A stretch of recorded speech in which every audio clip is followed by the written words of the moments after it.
that moment, Elvis the man was sacrificed, and Elvis the God was born. I'm gonna show you what the real Elvis is like tonight!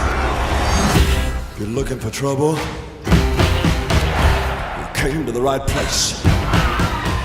First of all, everyone, congratulations on the film. Austin, I want to start with you because as a comic book head, I'm not going to lie, I just adored seeing the Captain Marvel in the trailer. And I know that's, Baz put it in there, but Elvis was kind of a superhero. And I think that's what this film is going to bring to that. Was that something that you really wanted to bring into this? Because he really was larger than life. He really was larger than life. And he... Watching it the other night, it felt like a superhero film. Yeah. Even the way the music would soar at these moments, that felt and the superhuman. graphics too. Yeah, completely. And he was so inspired in his youth by comic books, and him being raised incredibly poor and feeling this desire for the ability to be able to take care of his parents and to break out of that and live the life of two people, being a twinless twin. And there's so many aspects of that. But the tricky thing is that if you just look at that, you only see the superhero, and you don't see the human behind it.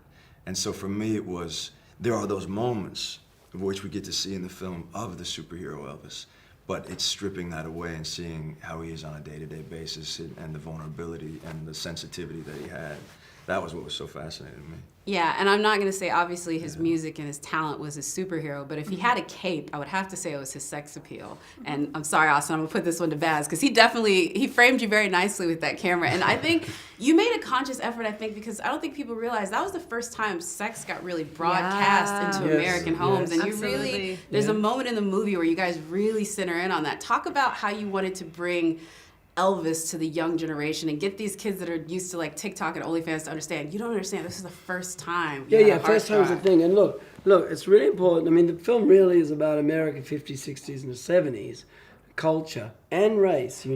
I would say no issue of race, no Elvis. Yeah. Because he's born. He's for a time he spends time in this one white designated house during segregation, black community. I mean, I did all this work. I met the people. I got the story. I only tell the story.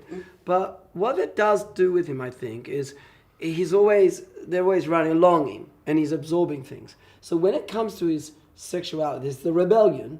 I mean, it was dangerous to be having black friends and being on Beale Street. The only one white kid in Beale Street. It was dangerous. And he's a rebel. But when it comes to his appeal, he made it up, like style. Let's talk style. The sideburns, from a truck driver. He was makeup too. I think he's got this thing. It's such a chemical thing. You see it in Harry Styles. He's got a bit of a fluidity to him. Well, that's where I was going. Oh, sorry.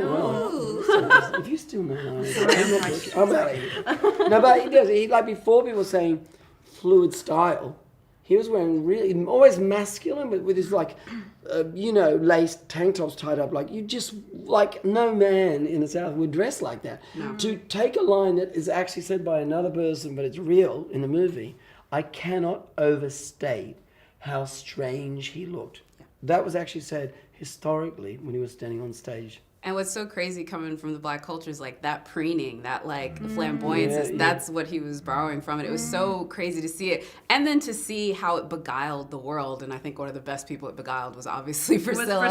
and that, sexy. And you know what I mean? And obviously just took her essentially from that place of just, keptness of growing up in a military base. I was a military kid and I did that. Right. What was it like talking to Priscilla about that? Because I can only imagine what it was like for her to be so sheltered and then get thrown into the spotlight and then everything that happened afterwards. Absolutely. I mean, we, unfortunately, during the shooting didn't get to touch base, just, with COVID and it was tricky.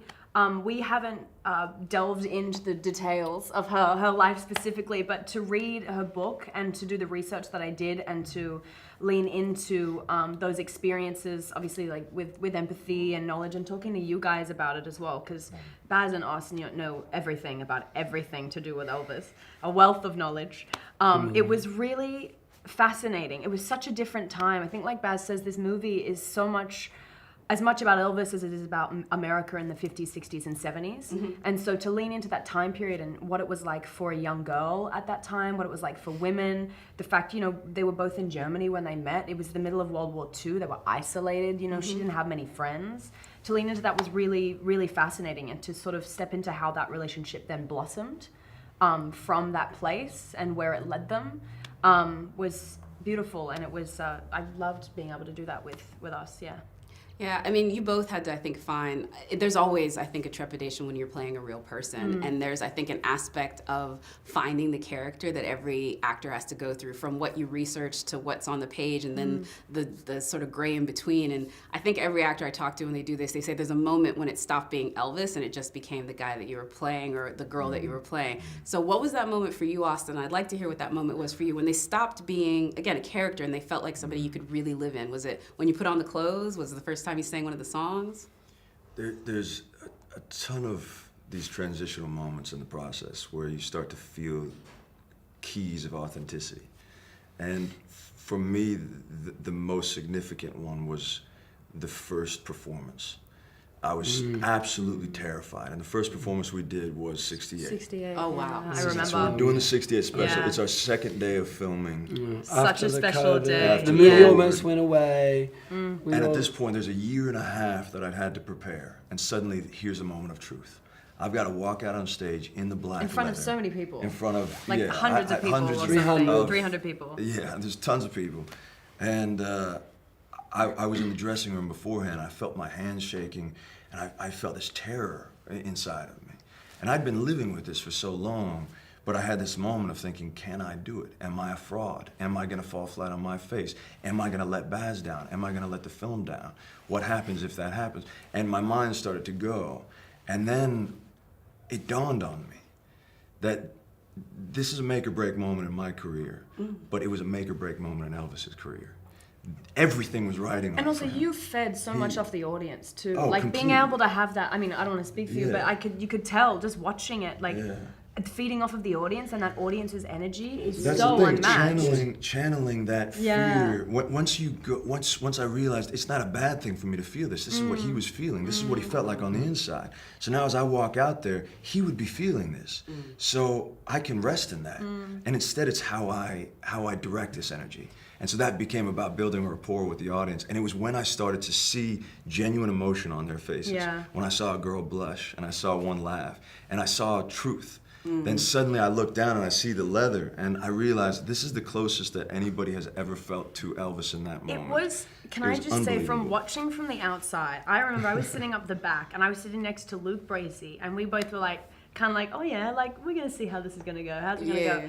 And I remember from the second you walked out, because we were from behind, so we just saw the back. A, it was like watching the real thing. But B, to watch the past and the present come together through Austin and through the eyes of Baz was just, it was one of those moments where during the pandemic everything was so crazy, but for the first moment, everyone in the room was present. Everyone in the room was together and like looking and experiencing the same thing. And I'll never forget that I moment. gotta add one more thing. In that palais down there, Yeah. when we screened the movie, at the end of that sequence, excuse me, and I've been here 4 times. That is a dry audience, you know. At the end of that performance in the leather, they broke into spontaneous, loud applause. And Austin had never seen the film. He saw it the first time that night. And Tom had seen it, and Tom leaned across and went like this.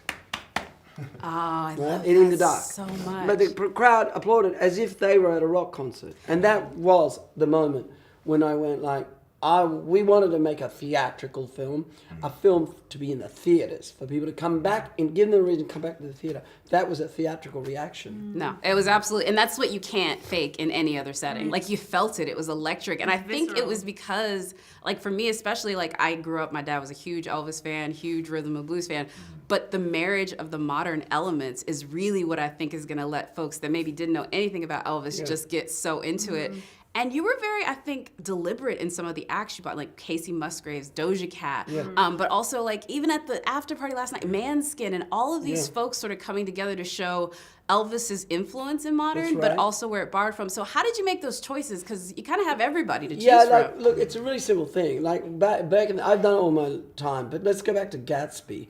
I mean, jazz back then was this visceral black street music that and really edgy, that Fitzgerald puts in the book, and people say, why are you putting that music in there? It's going to be a fad, it'll go away. And he puts it in there. And it's the jazz age. Now, with Elvis, is like when you go to Beale Street and Big Mama Thornton is singing, Hound Dog, what she's really saying is, listen, expletive. Don't go running around expletive and come back here expecting expletive. Expletive the road, Jack. Right? But Just like that. Yeah, but the language that she's singing is charming. Yeah. You know about a hound dog, right? We're not, like any young person's going to go, is it about a dog? I don't know. Right? Doja Cat. We start with Shankar, that's a whole other story. Brilliant, singing gospel in the churches we're recording in. Would you like to come and play Big Mama Thornton? Yeah, blessings. Would you like to come and do a record with Doja Cat? Blessings. Would you like to come to Coachella and come and have a giant silver robot? Blessings. You want to be in a clip with, Doja Cat? Coming soon. Blessings. Right? But she's not Big Mama Thornton, Doja Cat. She's translating the language so that a younger person gets what Big Mama Thornton's singing about. So it's the same device. And I don't do it a lot. There's a lot of classic Elvis. Austin sings the young Elvis. There's real Elvis. But there is this translation device so that you not only understand what it was, but more importantly, what did it feel like? Yeah. And I'm glad you brought up the voice, because that was the part that sort of blew me away, because a lot of the footage that folks have seen already is the very early Elvis from the performances that's in the trailer. It's what we got to see at CinemaCon. It's literally what has lit everyone up from the minute they've seen this film was coming. And then when I found out that was you singing, I kind of lost it a little bit more, because I know we've had a lot of recent sort of biopics of similar ilk, but not every one of them does that. I will just say that. Even, the ones where they are singing, they're maybe doing it in a magical realism sort of way. You literally had to give that performance. So the voice, both the speaking voice, the idiolect that you had to do, but also the voice that you had to sing in, because it's just so, any wrong note and it can be SNL, right? Yeah. That was. I'll tell you, that's one of the things that woke me up every day at 3 a.m. and I couldn't go back to sleep, because it was this feeling of, I don't want to let this down. And so I'd start listening to interviews first thing in the morning with him. You're talking to yourself. I'd talk to myself. You saw me do that many times. Yeah. I'd walk down the beach for 4 hours just listening to an Elvis interview and speaking out loud. And in Elvis voice. Yeah, looking like I was a complete wild man. But and we're on the Gold Coast, Australia, just out on Broadbeach. Very, very Australian. And then I wanted to feel what it feels like in everyday life, so that way it doesn't feel like I'm having to make a big transition from me to Elvis. And so as much as I could start merging those things and feel like that's the voice I speak in the morning when I wake up, that's the voice I speak in after I brush my teeth. I remember that's what I found when we were doing scenes together that was so easy about it, because oftentimes I think you can feel like, because the voice is such a specific thing, that's it's fake, or like you're not really acting with anybody, but there was an ease when we did our scenes because it was so lived in. The voice was so lived in and natural and authentic that the bounce back and forth just felt normal. Yeah, you weren't bouncing up against this Elvis against wall. Like a fake, exactly. Or even the lack of voice. Because one of the things I think Oz did, and this was not direction, this was his meticulous. When Priscilla, who I spoke to very early on, lost contact with, was a little bit understandably skeptical. Could Austin, what are they going to do with my husband? But when she saw the movie, the thing she said is, she's surrounded by impersonators, and they're good on them. It's a competition. But for her, it's uncomfortable sometimes, And she said, the thing is that, every wink, every move, all of that, but the spirit, the actual soul of the guy, the humanity, and the anger, actually, that was cool.